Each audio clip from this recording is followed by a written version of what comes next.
right, so let's get started. Hi everyone. Today we have Assistant Professor Nejma Ousidhoum Ousidhoum. at I Cardiff don't. University joining us. She'll be talking about building better, avoiding pitfalls in developing language resource when data is scarce. She's assistant professor in computer science and informatics, where she leads the NLP group at Cardiff. And she's also visiting academic at Cambridge, previously postdoc, also at Cambridge. She completed her PhD at Hong Kong University Science and Technology. That's a really good university, HKUST. Her research lies in language processing, computational social science, focusing on fact-checking, human-centered NLP, bias, low-resource language. And she previously developed monolingual, multilingual resources for toxic language detection, perceived emotions, which is a best resource paper at ACL 2025. Congratulations. Thank you. Semantic relatedness, everyday knowledge, social perception in text. And she's working on socially responsible language resource and technology. And we have lots of questions for you afterwards. So Please. take it away. Thank you very much. Thanks for the introduction. Unfortunately, I won't be able to see you while I'm presenting because I'm using my laptop and I'm not in my office, but I will actually pose at some point to actually get the questions. But yeah, thank you very much for inviting me. I'm very excited about this, and I'll be talking, as you said, about our paper presented at ACL 2025, Building Better, Avoiding Pitfalls in Developing Language Resources When Data is Scarce, co-authored with Mariam Belosef from Uppsala University and Saif Mohammed from NRC Canada. So, as you said, I'm a lecturer at Cardiff University. Previously, I was a postdoc at the University of Cambridge and a PhD student at the Hong Kong University of Science and Technology. I did my undergrad and master's, since it's an undergrad class, back in Algeria at the University of Science and Technology Houari Boumediene in Algiers. And I lead the Cardiff NLP group, where I work on the intersection of natural language processing and computational social science. I enjoy both, so I try to actually do work that is in areas that touch on both. So my key areas are bias and related tasks as an umbrella term, so several subtasks, automated fact check-in, human-centered NLP, and low-resource languages. And you can find me basically on social media.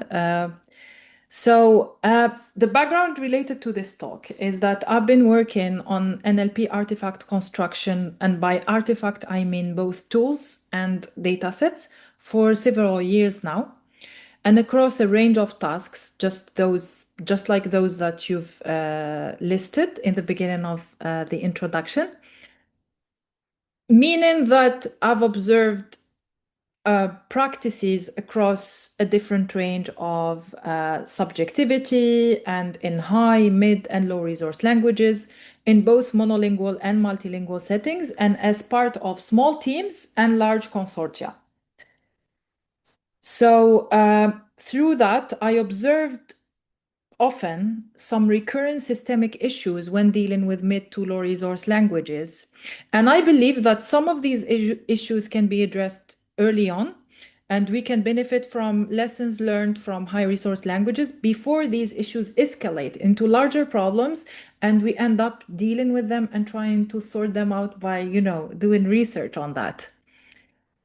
So the main motivation is that in NLP, sometimes we treat language as a sequence of tokens.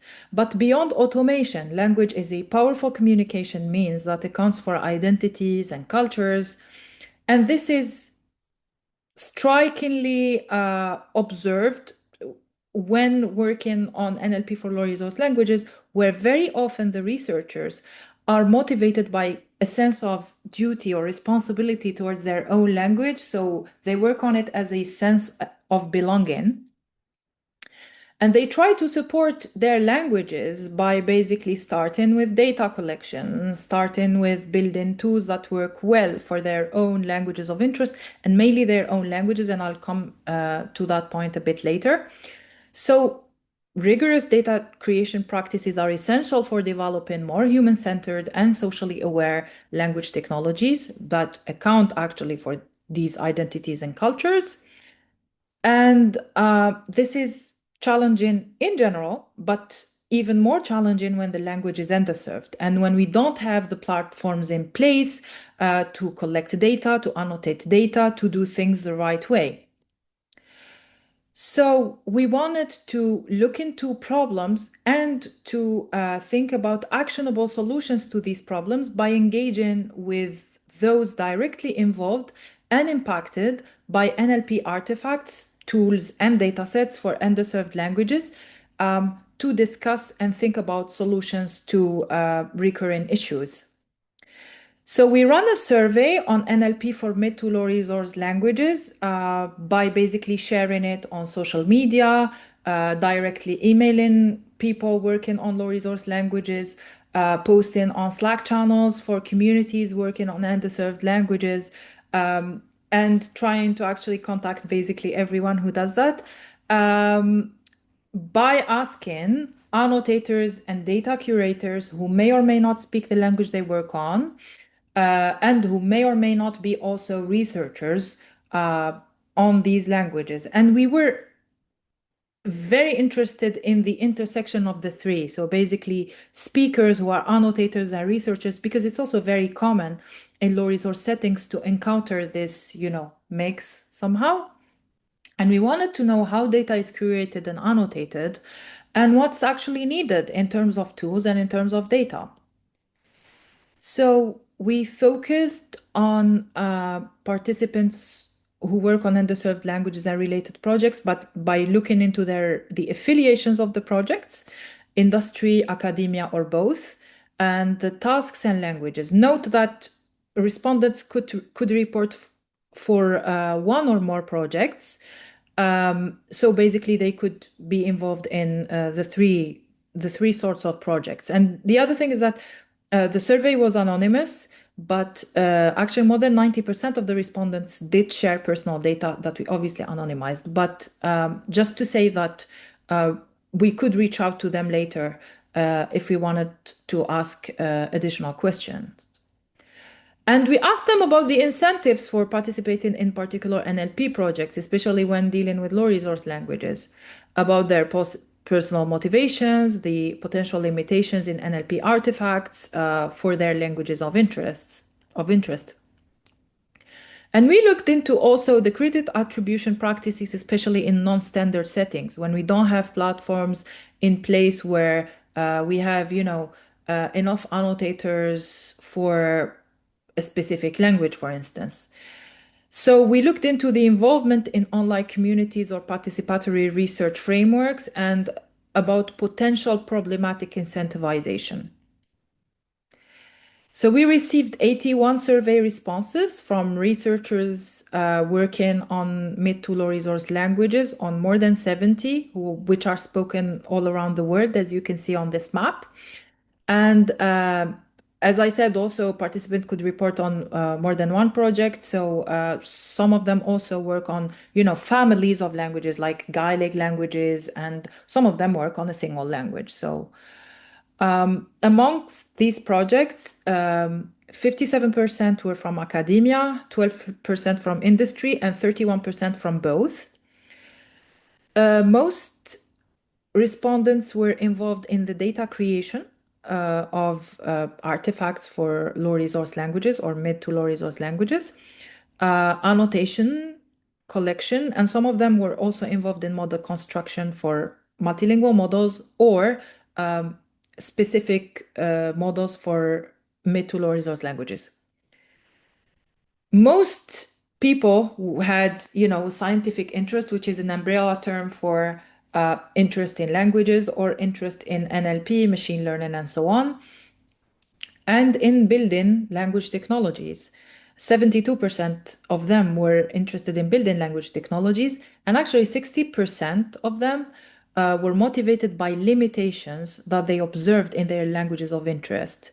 And more than 50% were interested in LLM research. But what was very interesting and what confirmed actually, this, kind of emotional link with the language and the intuition behind this work is the fact that respondents prioritized building tools and resources for their own languages. And this was due to observed limitations, which kind of makes sense because they noticed poor annotation quality, cultural gaps, and misalignment with community needs. And one may actually say that it's kind of intuitive because uh, one cannot really have a strong opinion about how a tool is doing in a certain language without them mastering that language or at least being informed about the community needs or the how the language itself is basically uh, the fact that they actually read the language, and understand the culture behind. Now, regarding credit attribution, this was also based on some, educated guesses and observations. Unfortunately, and alarmingly, more than 67% of the respondents reported not being properly credited for their work at least once. So we asked them why did they join these projects in the first place and how long the work took. Note that actually most of these questions were optional, and yet we received several answers to that at some point, like in the 50s, in the more than 50 answers to these questions. And the problem is that the work took over a day very often and up to several months. The most common reason that was communicated with us in terms of problematic incentivization was the fact that there was some kind of emotional manipulation and misuses of participatory framework. And again, I'm not criticizing participatory framework, and I'll go through this in the next slide. But actually, this shows that we need to set some standards when actually dealing with online participatory frameworks or communities who work on multilingual resources, especially for NSF communities. So there's a lack of standard platforms such as AMT and Prolific. And the thing here is that even when we have like some speakers of mid to low resource languages on AMT or Prolific, we don't have enough to actually lead a project or collect annotations. So researchers usually turn into personal networks to recruit contributors, which is something that I also do.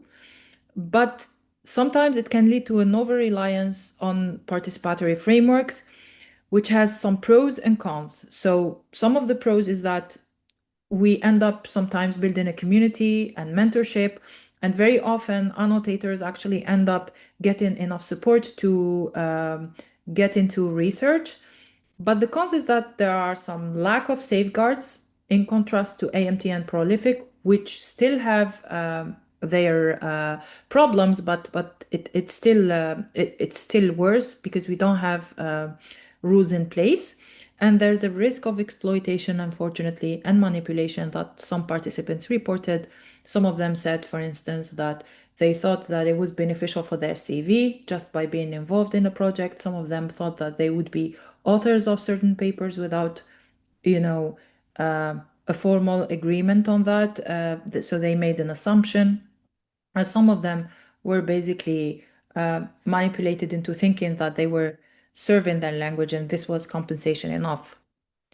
So the idea is that also what can we do? So we wanted somehow, so this is absolutely not a comprehensive list of problems and reasons, but it actually gives us an idea about what's going wrong. And the idea is to actually come up with actionable solutions. So the first one is to center the people. And by people, we mean the speakers by considering their cultural milieu and who's exactly served. And this would help with the lack of alignment with the needs and the cultural gaps. by filling them out, if we hear from the speakers and from the communities themselves. And the second one is by respecting the labor and the dignity of data workers, not just in industry projects, but also in academic projects, because as I said, very often some junior students in the so-called global south think that annotating for an NLP project, for instance, is a first step towards getting into research, which can happen, but sometimes it doesn't, as reported before. So obviously we need to be fair and give credit when credit is due. By fair monetary compensation, which needs to be agreed on from the beginning, and by clear authorship rules. And this conversation, regardless of how awkward it may sound, needs to be we need to have it in the beginning of the project. And we do provide guidelines for roles that data workers can take to enable proper inclusion of co-authors, especially if they're junior and especially if they are not very familiar with how projects are led or what they can do to actually benefit from the experience beyond annotating the data, which is an actual contribution.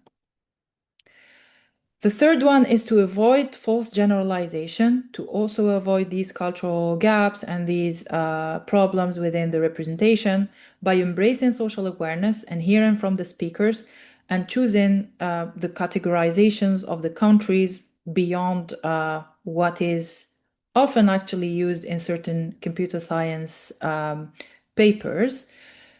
And again, I am not saying that this is like very often it's the intention is good, but more information is needed from people who are affected by these problems and by these languages and by these cultures.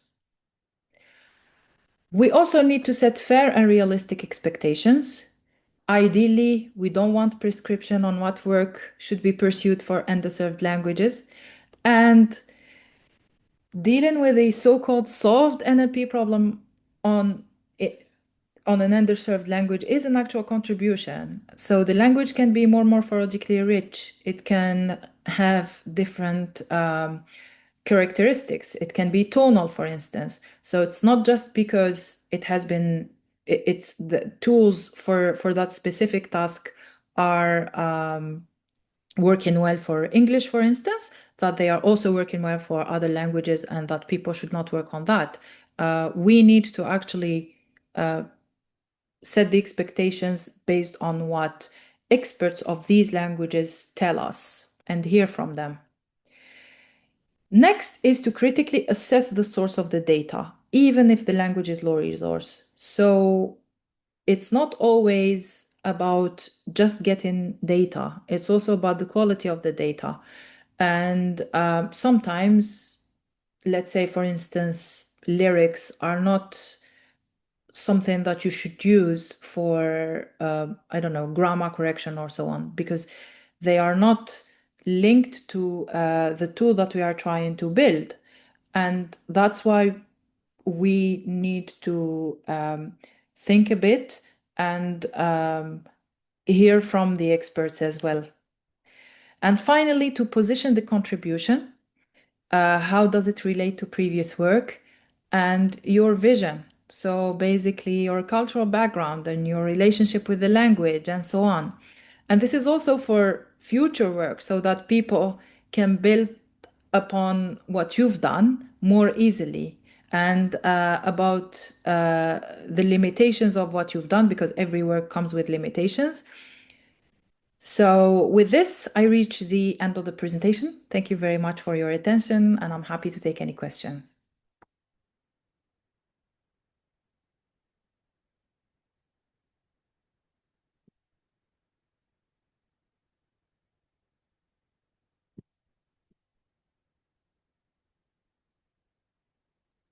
Okay. So you're still muted. Are there any questions for Professor Nedja? Great. Okay, I will turn off videos and thank you.